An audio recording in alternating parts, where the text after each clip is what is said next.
And welcome to the Ruby Tuesday. My name is Ruben, and this is my review for Netflix's original series, Raising Dion. A single mother must hide her young son's superpowers to protect him from exploitation while investigating their origins and her husband's death. So, Raising Dion, I wasn't sure what to expect. In fact, if I'm honest, I thought this could be quite childish and it might be a little bit crappy, but I'm happy to say that I actually enjoyed this.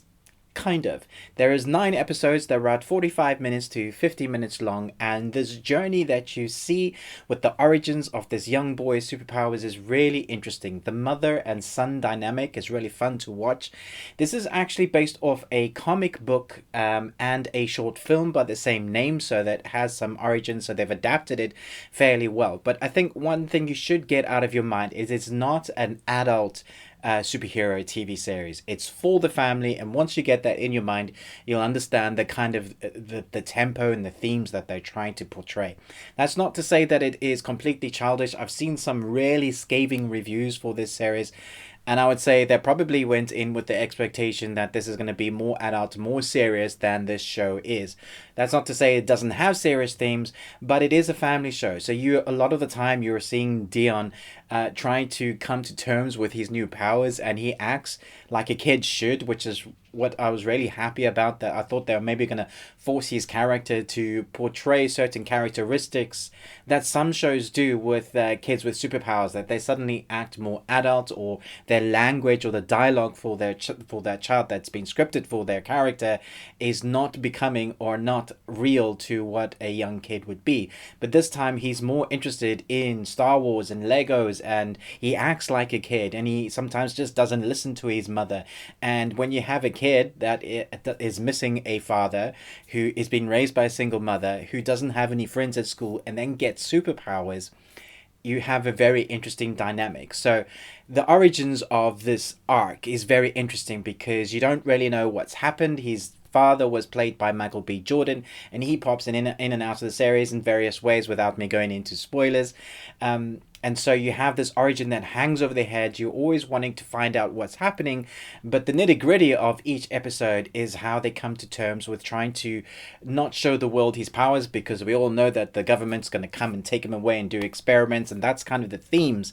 And so young Dion has to deal with what it means to have powers, and how he can learn to focus his powers. And that is when I felt like the series really worked, when they're dealing with normal everyday themes, but also having to deal with his powers. And I can say for the most part, the special effects or the CGI with the powers, when they're showing what he can do, it's pretty good. Most of the time I didn't go, oh, that looks CGI, but there were times when I thought that doesn't look quite great.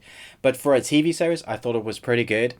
I really like the fact that this kid isn't following the kind of the norms of some superhero powers.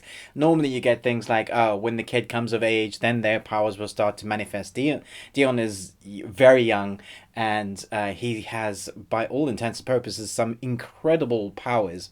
I kind of don't want to go into them because that's also kind of spoiling it, because he learns to deal with his powers as each episodes go along, and that is really fun to see. I really liked the mother and son relationship. I think it's the strongest in all of the series. There were some weaker actors, I felt, but the mother and son relationship was really believable. I felt like they were mother and son. I felt like they had a good vibe, a good tempo. You believe their interactions. They act like mother and son do. And so when they were on screen together, it wasn't cringy. One of the worst things you can do for a TV series is find a young actor who isn't good, who isn't has any presence. And a lot of time you will find TV series that the weakest part of a TV series will be the young actors, because it's just hard. It's hard to find decent young actors. Sometimes they have that, you want them to act a certain way but not lose their innocence as a child because they're playing a child. And so the balance between that is really tough. I don't think he's the best actor, but I think he's pretty good. I liked watching him, like I said, with his interactions and the way he interacts with other people, the way he's on screen, the way he's being directed. I think was really fun to watch.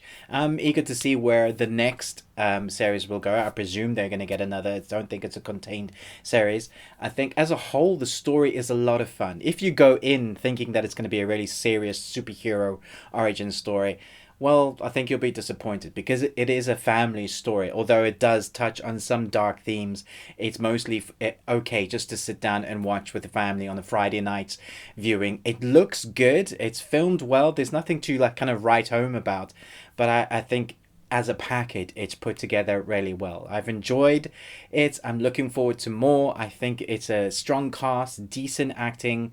Some of the side characters I didn't care for that much, and some of the kind of the storylines that they follow on tangents, I think I could have done without.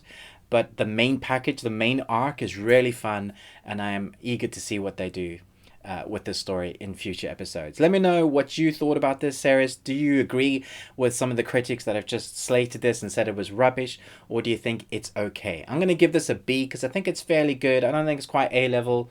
And I don't think it's like, I think it's definitely above average. And it's nice to see Netflix continuing to push the creativity bounds and give something for the families rather than just adult stuff or adult content all the time. So I think this was a fairly good one. If you're looking for something for your family to watch, I think this was pretty fun. Let me know in the comments below. But most of all, thanks so much for watching this review. And until next time, remember, live long and choose life.